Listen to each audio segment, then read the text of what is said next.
tragedy that uprooted her family. 4 open heart surgeries in 48 hours. We'll watch her lose a beauty pageant. Welcome 15-year-old Jennie Garth. But win an acting career. Hi, I'm Jennie Garth. Our careers pretty much became sort of intertwined, even before we ended up on 90210 together. We'll witness her trials as she vied for the role of a lifetime. There were just 70,000 people in the room. And we'll reveal the on-set tensions between Jennie and a controversial co-star. If someone gives me something, I'm going to give it back. We'll see how fame nearly ruined Jennie Garth. They called in the state police and literally had to come and take her off the stage. And we'll watch her get back on track. I remember thinking what it's going to be like, if she's going to be able to handle it. And finally, we'll find out why Jennie Garth refuses to be famous. I'm not one of them somehow. It's so weird. She's a farm girl who never dreamed of a life in Hollywood. She's an actress who doesn't consider acting her greatest success. She's a star who doesn't believe in fame. She is Jennie Garth, and this is Celebrity Profile. I still don't know what I'm doing here.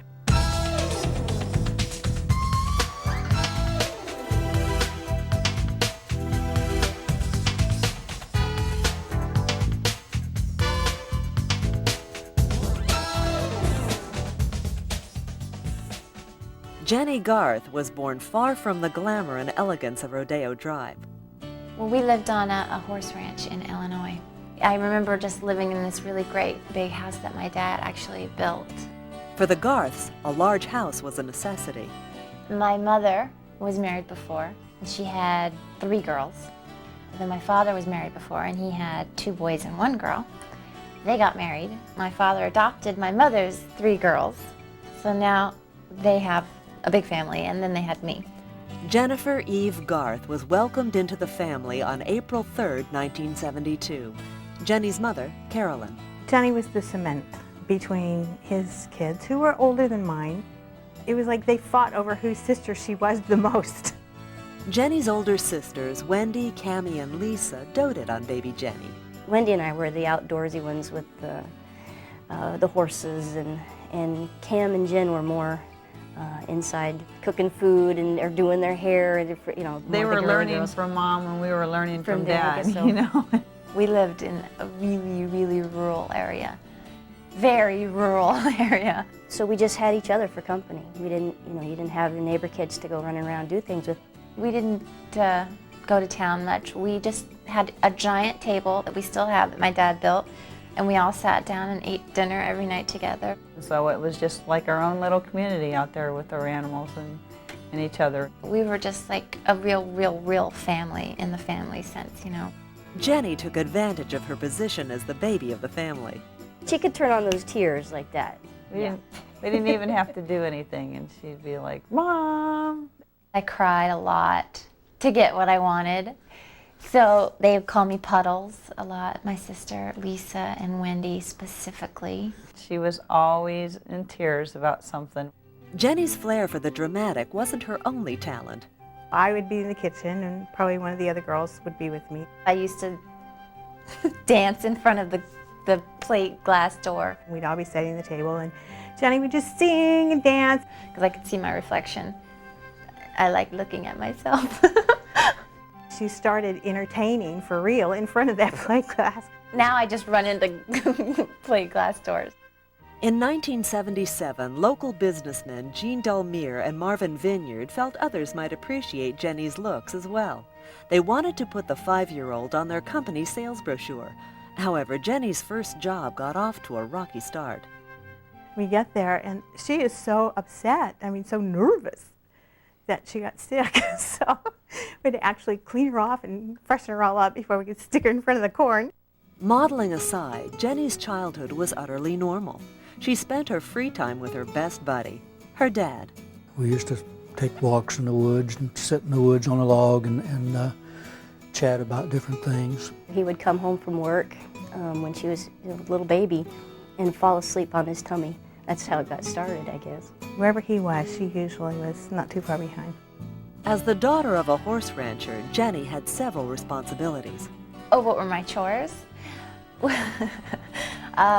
cleaning stalls and things, really glamorous things like that, picking up horse poop.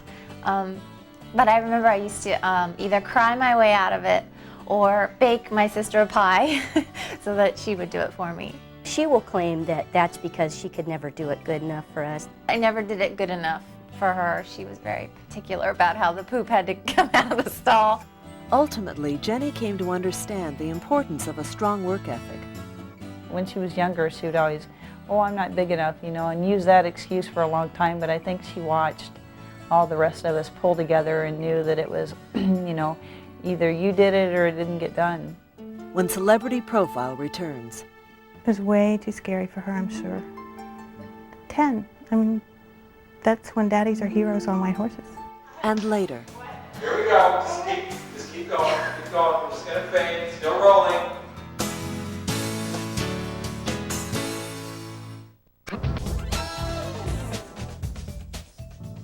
Jennie Garth grew up on a horse ranch in rural Illinois.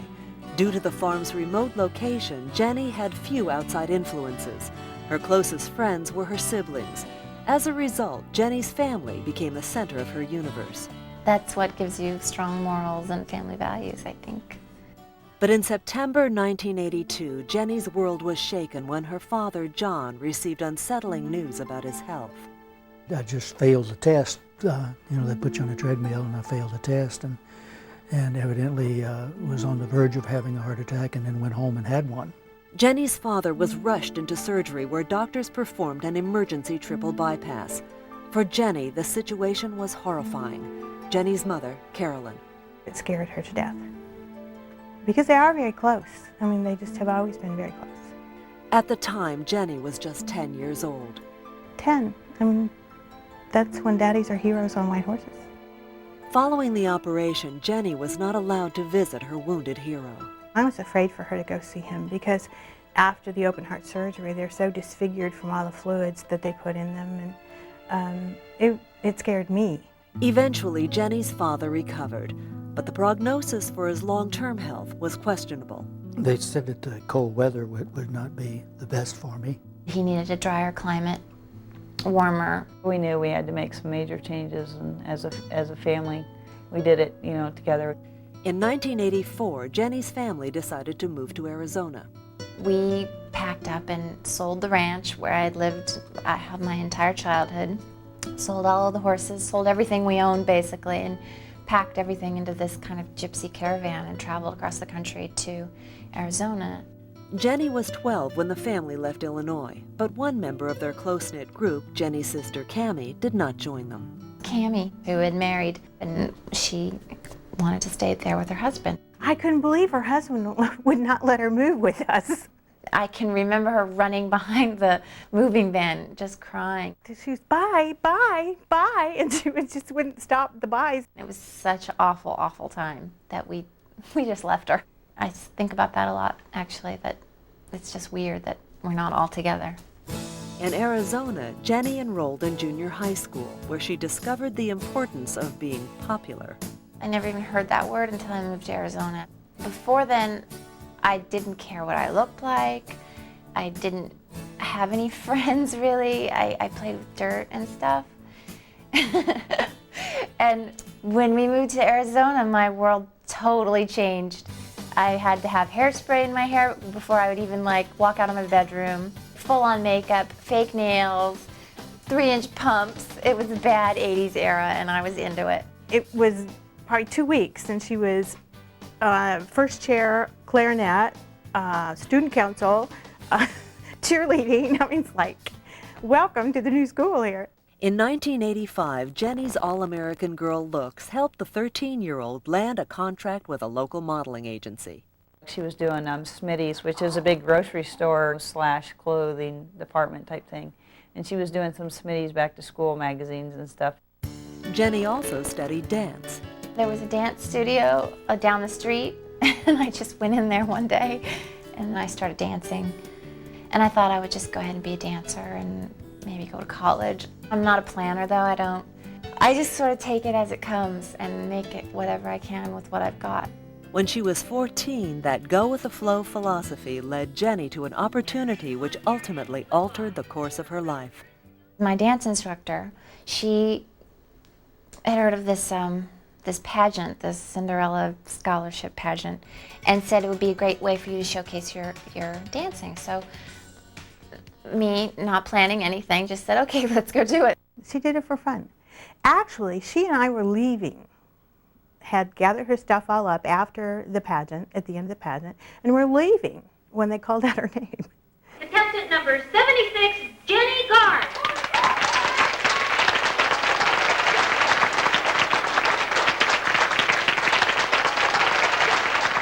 So I had to go to the state level. And at the state level, it was crazy. I just felt like a fish out of water, and I didn't even come up in the runners-up or anything. Los Angeles talent manager Randy James was a reluctant judge at the state pageant. I kind of have a feeling that the only person who wanted to be there less than I did was Jennie. But after seeing Jennie perform, James changed his mind. I can remember him coming and talking to my mom, and if I'd ever had any interest in acting or if I ever thought about it, and I hadn't. I'd like to be able to say that I had the eye, but in this case I have to give credit to my wife Kelly, who pointed out to me this really genuine, interesting girl. The next morning they invited us to go for breakfast and wanted to run some lines just to see. She looked at them for about 5 minutes and read, and there was, without question, a natural ability and a natural instinct for it. And I thought, this is ridiculous. So we went home, and it wasn't very long after that, we had a phone call. So we really enjoyed meeting you and wondered if you thought any more about it. And I said, she's 14. She doesn't even drive. She's never even had a date. She has so many things on her plate yet to do.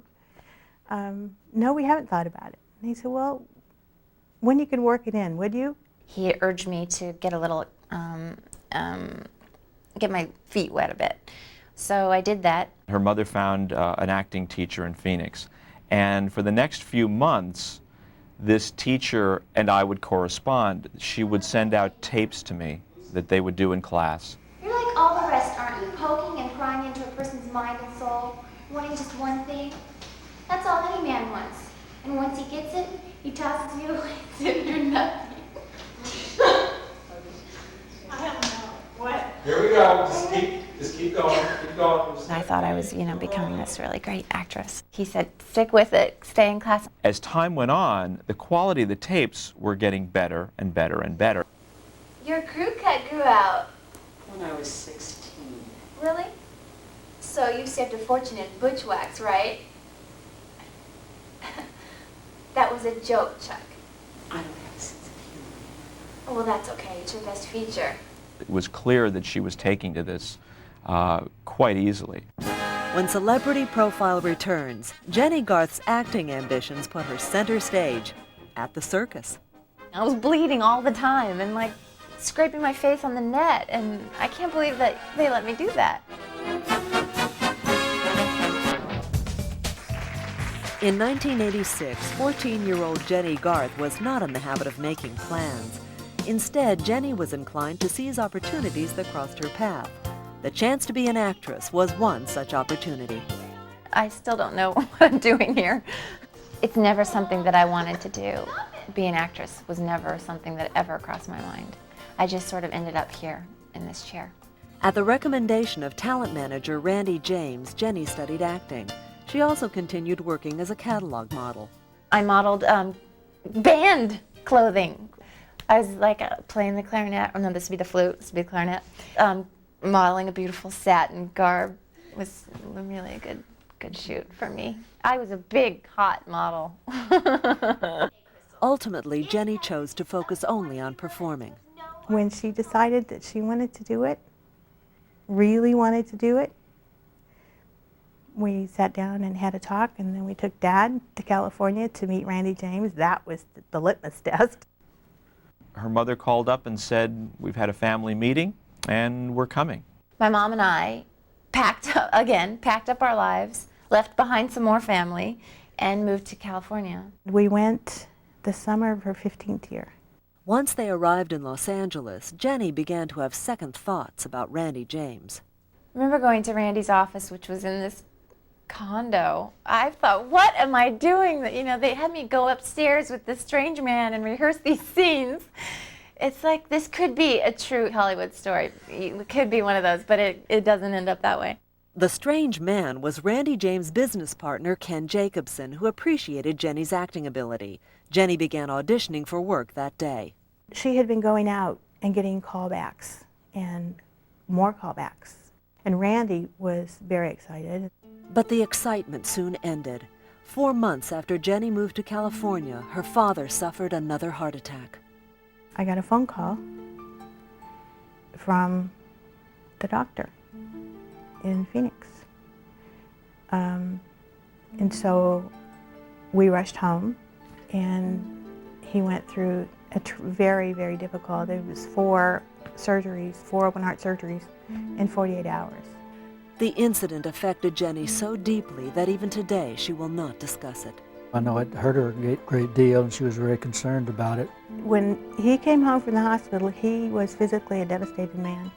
In Arizona, Jennie took part in her father's long recuperation process.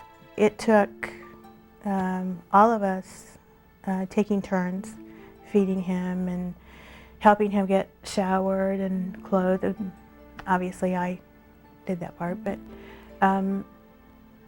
it was not easy. The ordeal was especially difficult for Jennie. He couldn't do anything for himself, and that was very scary because she needed him on that horse. The healing process was slow. While her father recovered, Jennie was hired for her very first acting job, a series called A Brand New Life. The show starred Don Murray and Barbara Eden. I did know that Jennie's father was ill. She was very sensitive about her dad, and tears would come to her eyes when she'd talk about it. Consequently, we didn't try to dwell on it a lot because it would upset her. A Brand New Life was a family drama written by X-Files creator Chris Carter. I don't think Jennie had ever really done much work before I had worked with her. She was very new to the whole process. I played Barbara Eden's daughter. She taught me so much. She taught me everything about the camera, where to be and not be in the way. She was very eager to learn, so it wasn't difficult to teach her. While working on A Brand New Life, Jennie was asked to perform in the Circus of the Stars. I did the flying trapeze, and I didn't know that I really had to do the flying trapeze, but they did. They made me do it. And I was swinging through the air, people were catching me and throwing me all around, and it was ridiculous. Jennie's sister, Lisa Adams. Oh, she had terrible blisters on her hands. She really had to work hard. I was bleeding all the time and like scraping my face on the net, and I can't believe that they let me do that. She had the opportunity to quit. She wouldn't do it. Said, I started this, I'm gonna finish it.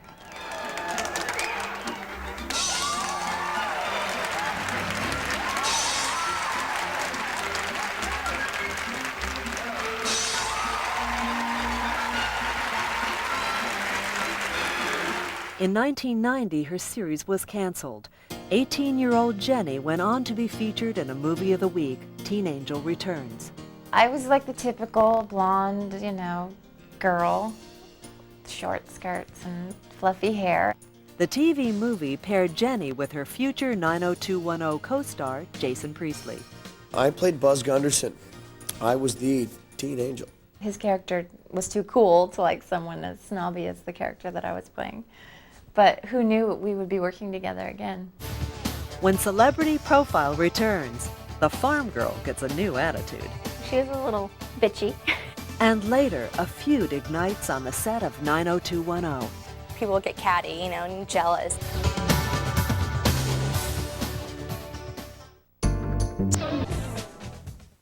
By 1990, 18-year-old Jennie Garth transformed from an Illinois farm girl into a successful Hollywood actress. The process was relatively simple and completely unexpected. I had no idea what I was doing. I can't believe I made it. I can't believe I survived. Jennie owed her survival to innate talent and a dash of beginner's luck. Both helped her land her next job. There was this big project that was in the works and everyone was talking about. The project was Beverly Hills 90210. Producer Aaron Spelling. We had a lot of people read, and I don't know, there was something about Jennie. I remember auditioning several times before I got to his office.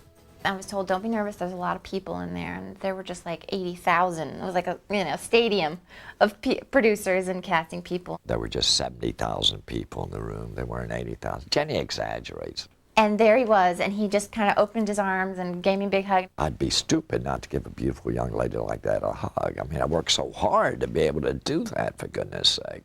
I would have never made it if he hadn't hugged me, because I was so nervous. She may have thought she was nervous, but the reading was very good. She was the first one set in the entire series. The ensemble drama focused on a group of Beverly Hills teenagers. Jennie played an aspiring socialite. Jennie's friend, Patrice Jennings. She was a little bitchy. The character tended to be a little bitchy. I enjoyed that. It was fun, because it was so not me and nothing that I'd ever experienced. The Beverly Hills 90210 cast included Shannon Doherty and Tori Spelling. It was the first show to really show teenagers the problems they have and the things they go through. The series also featured Jennie's former co-star, Jason Priestley. We spoke to a generation without speaking down to them. We spoke to them as opposed to speaking at them. We did some great stuff and really, really groundbreaking, important material. The first dramatic thing that they gave me to do. It was this great scene at a slumber party. I got dared to tell the truth about something, and I had to tell about my first sexual experience. Taylor dealt with numerous problems, including an obsession with dieting, drug abuse, and the threat of AIDS. Over the years, the response that I've gotten from so many different women is mind-blowing, you know, saying thank you for showing me that, or having it be on TV so that I could talk to my mom about it then, because we both watched it and it made it a lot easier for us to talk about. In January of 1992, 19-year-old Jennie went on tour to meet her fans. She was booked to go to Indianapolis to an indoor mall to do an appearance. I don't know what the official number was, but I had heard 6,000, 7,000, 8,000 people showed up. She just couldn't get a handle on that. And what had she personally done, or even professionally done yet, that would warrant that kind of, she couldn't quite figure it out. It was really, really frightening. Everyone was packed into this fairly small area. People up here are getting pushed and they're getting hurt. Jennie's going to have to leave unless everyone steps back about 5 feet. They called in the state police and literally had to come and take her off the stage and whisk her out the back of the mall and take her away. Similar scenes played out whenever Jennie promoted the show, which became a source of stress. To be honest, backstage, she just goes to tears because it's so scary. It would rattle me for a second, but it wasn't something that I hung on to. It wasn't something that I said, oh, I'm a big famous star, people treat me different, so I must act different. So I just don't get it, really. I struggle with that whole celebrity thing all the time. Accepting fame wasn't Jennie's only struggle. She also had a difficult time working with her 90210 co-star, Shannon Doherty. Jennie and Shannon were friends in the beginning. We just sort of started having problems. They had kind of an off and on relationship. One day we'd fight, the next day we'd be fine, you know. And it's unavoidable when you're with people that closely. I mean, anytime you spend 14, 16, 18 hours a day with the same group of people, you're going to have differences of opinion. It was very much like that sometimes, and people would get catty, and jealous. Most differences were resolved quickly, but the friction between Jennie and Shannon Doherty continued to escalate. Shannon and I, we were so young and stupid and caught up in, trying to one-up each other. A lot of people who don't know Jennie very well, because she is so sweet and such a nice person, they don't realize that there's a core of inner strength there. If someone gives me something, I'm going to give it back to them, because I'm not going to be someone that's, sort of walked on or taken advantage of, and I gave it back. But I so don't have any ill feelings toward her. Those things that happened are part of who we are, and we both hopefully learned from them. I know that I did, and I certainly learned a lot from that environment. When Celebrity Profile returns, Jennie Garth encounters another side of Hollywood. I definitely had the opportunity a number of times to go down the wrong path. And later, love becomes loss. She was emotionally troubled by, I think, his inability to handle her success. Tonight on Jennie Garth's role in Beverly Hills 90210 made her popular the world over, but with Celebrity came temptation. I definitely had the opportunity a number of times to go down the wrong path. It just wasn't in me. It took, I couldn't keep up. Still a farm girl at heart, Jennie opted for a more stable lifestyle. In 1992, she contemplated settling down with non-celebrity and struggling musician Dan Clark. At the time, Jennie was just 20 years old. I met Dan during that time in my life when I didn't have anything to ground me. I needed something, and he was the one. He was from Iowa, so I thought, well, we have this Midwest thing in common. I thought that was it. And I said, let's get married right now, come on. And he didn't want to, but I urged him into it. And I think that, looking back, I think that I wanted to get married. I wanted my dad to walk me down the aisle. I wanted my dad to be alive for that event. Hurried it up, huh? Yeah. Ultimately, Jennie and Dan Clark decided to postpone marriage. Meanwhile, Jennie's popularity on 90210 was increasing. During the show's second season, producer Aaron Spelling decided to use Jennie in a pilot for a new project he had in the works. People watch your pilot because, they like the people on the show that was spun off on. Melrose Place premiered in the fall of 1992. Jennie appeared in the first 3 episodes of the series. And then I went back to Beverly Hills, got my little convertible, and drove back to Beverly Hills, because Melrose Place is a scary, scary world. In 1993, Jennie launched a project of her own. Body in Progress was a workout video with a message about more than just fitness. I just noticed the crazy things that women and girls do to live up to society's standards. And I would see them trying so hard to, be thin and be perfect and be beautiful the way that they thought they were supposed to be, that it was kind of heart-wrenching. It's so easy to think that if we're just a little thinner, maybe we'll be picked or liked or loved. It's just not true. She didn't really see anybody delivering that message at the time. She produced the video herself, wrote it herself, and made sure that that message was delivered loud and clear. Body in Progress quickly became a bestseller. Jennie followed the video with a made-for-TV movie titled Star. Jennie's role was a familiar one. She played a farm girl who leaves home to pursue a career in entertainment. This movie was all about her. The movie did tremendously well, and it opened up a lot of opportunities. Star made Jennie a star in the important Movie of the Week arena. At 21, Jennie Garth reached a level of success most actresses never achieve. Jennie should have been thrilled. She wasn't. She expressed to me once that it was like it was happening to another person, that it wasn't happening to her. She was witnessing this, and everyone was telling her, how great she was, and the show was doing so well, and I think it just all felt so surreal. Jennie's relationship with Dan Clark was somewhat of a steadying force, but there was still a void in her life. I was working, doing my job, and miserable, not enjoying any of this success, not going out and living it up or anything. I just felt like if I don't have something to keep me grounded, if I don't have something from where it is that I've come from here with me now, I'm not going to make it. It's gonna take over. Jennie's mother, Carolyn, moved back to Arizona 2 years earlier. I miss my family because that's me, that's part of who I am. So I said, I really need you guys to be closer. She didn't really give us a lot of language about it. And we bought a place and they moved out. My mom and dad moved out.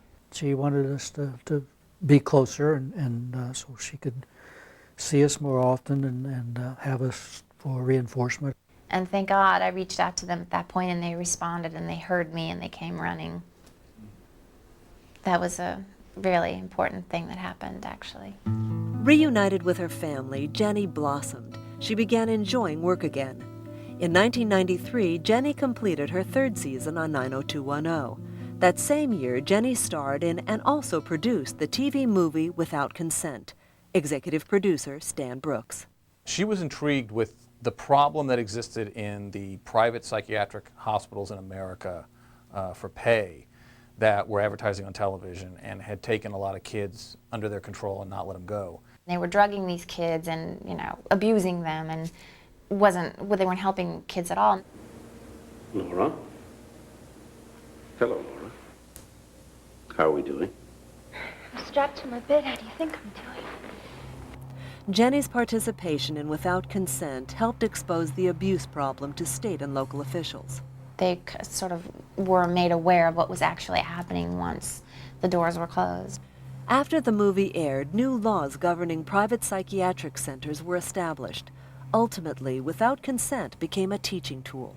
Local government started buying copies of our film to educate their own people and start policing these places.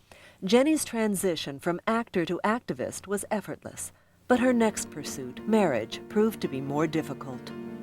On April 16, 1994, 22-year-old Jennie and her 23-year-old fiancé, Dan Clark, were wed. I was really, really eager to have a normal family life. I wanted to have kids right away. I wanted to have exactly what I had. I wanted to recreate it. Jennie's future 90210 co-star Tiffany Amber Thiessen was a guest at the wedding. I remember just seeing her walking from the house in this beautiful white gown, and she was just, breathtaking. Jennie's dream to have her beloved father by her side became a reality. I was able to go and walked her down the aisle, and it was a beautiful wedding, and I think she was very happy at first. When Celebrity Profile returns. My life didn't change whatsoever, other than it was, my personal life was a disaster. Little Richard shook. Little Richard was crazy, man. In 1994, Jennie Garth set out to replicate the picture-perfect life she knew as a child. Jennie's marriage to boyfriend Dan Clark was the first step. Jennie's friend, Patrice Jennings. She definitely wanted to have kids, but I kept hearing, well, when she was with Dan, it was, oh, next year, next year. Jennie's relationship with Clark was far from perfect. He was a really nice guy, but what I told her, and I still feel that way, he's a great date, but he's not husband material. And her little heart says if you love somebody, you want to make a life with them. And that's what she tried to do. As Jennie struggled with her marriage, she got a reprieve from her ongoing clash with her 90210 co-star Shannon Doherty. In the summer of 1994, at the end of the fourth season, Doherty left the series. As the fifth season began, Tiffany Amber Thiessen joined the cast. Jennie and Thiessen became immediate friends. Most people didn't realize how close we were offset because our characters hated each other so much on the show that it was just kind of funny how opposite we were off camera. In 1995, during hiatus, Jennie starred in the Hitchcockian thriller Falling for You. At the time, Jennie's relationship with Dan Clark was falling apart. Producer Stan Brooks. There were clearly problems in the marriage, and frequently she was emotionally troubled by, I think, his inability to handle her success and to be a partner in their relationship. Dan's a good guy, he's a nice guy, but he just didn't lighten her load as much as I feel could have been done. When Jennie returned for her sixth season on 90210, she did not let her marital problems affect her work. She was, utmost professional, and she always was at work and did her job, and didn't really let anyone see that part of it. A lot of it deep down probably helped her in the sense of being able to go to work and maybe not have to think about it as much. I thought she dealt with it as well as could be expected by, by a woman twice her age. At the beginning of 1996, Jennie came to a decision. I wasn't feeling good about the marriage, and it wasn't working out. We separated, and I continued to work. My life didn't change whatsoever, other than it was, my personal life was a disaster. And we were moving towards getting a divorce at that point, and I went on location to do another movie. In the summer of 1996, 24-year-old Jennie Garth starred in and produced An Unfinished Affair. Jennie played the jilted girlfriend of a married man. We shot that movie in Tucson, Arizona, and I helped cast a boy in it who I thought was really a fine actor, and I was very excited to work with him. The actor, Peter Facinelli, had quite an effect on Jennie. I knew when she called me, usually it's, how is it going? Fine. And well, how's it going? Oh, it's going so great. So I knew that something special had happened. She just was in awe with this young, beautiful, handsome guy, and she was just couldn't stop talking about him. After completing an unfinished affair, Jennie finalized her divorce. I moved ahead. I didn't skip a beat. I moved right ahead because life was coming at me and I had to go with it. You know, I couldn't let it pass me by. I couldn't let Peter pass me by. He's an angel sent to me by God, and he's still my angel, Peter. In 1997, Jennie traveled to Northern Ireland to shoot My Brother's War. The independent feature film examined the political struggles in the country. Prior to the start of production, Jennie received some unexpected news. She and Peter were going to be parents. That was a shocker. It was a surprise. The best surprise I've ever been given in my life. After completing the film, Jennie returned to her 7th season on 90210. Initially, she only shared her news with a select few.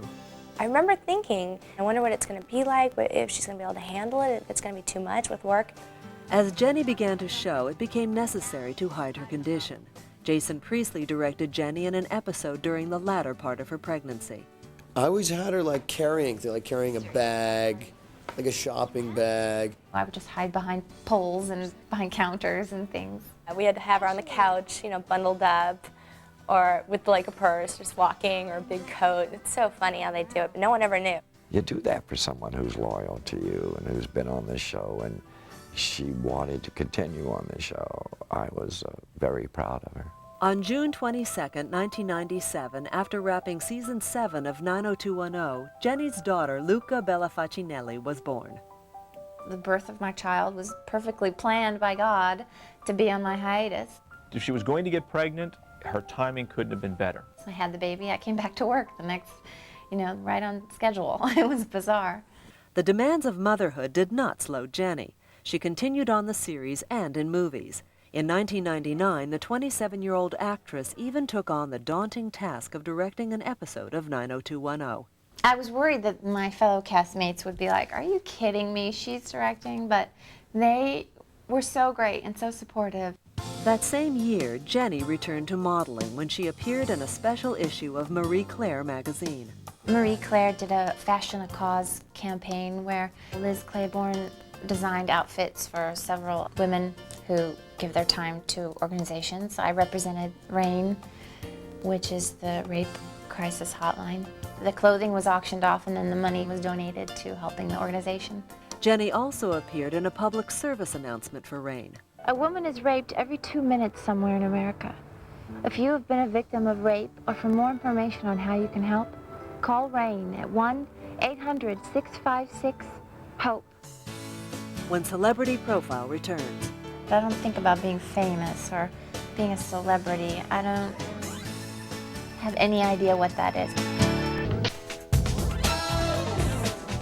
In January 2000, Fox announced the cancellation of Beverly Hills 90210. The series brought Jennie Garth fame, something that still baffles her. I buy into the celebrity thing. Like, I watch TV shows and read magazines and get very, very, very, very excited when I meet famous people. So excited because I'm a watcher. I'm not one of them somehow. It's so weird. I don't think about it. I don't think about being famous or being a celebrity. I don't have any idea what that is because it doesn't pertain to me. I think the reason Jennie Garth is Jennie Garth is she's never let go of the small town girl that she was before she came out here. She's still a farm girl in the middle of Hollywood. I feel very, very happy and very honored to have known her as a 17-year-old girl and now to know her as the woman that she's grown up to be. She's been a kind of a leader in our show. From that shy little Jennie Garth that first started, she's like having a quarterback on the set. She learned very early on to go out and do your chores. And she took that concept and applied it to this business, and she does her chores. There's one key factor that has allowed Jennie Garth to stay grounded in Hollywood. What drives Jennie, I think, is what's the most important thing in her life, and that has to do with her family. I think everything she does is for her family. She wants to do good by her family and do something that they can be proud of. That helps keep her in the real world, because Hollywood is not the real world. I think Jennie has maintained her center, her stability, because she had a good mom and dad. She just knows who she is and what she's part of, and that when you step too far outside of who you are and what you're part of, you don't fit as a person anymore. And she just works to keep that balance inside of herself. And with her own new family, Jennie Garth is determined to stay on track. Peter and Luca are my rocks of, sanity. They just keep me together. I never question now whether I'll be okay, whether I'll make it through this whirlwind Hollywood story, I never question it.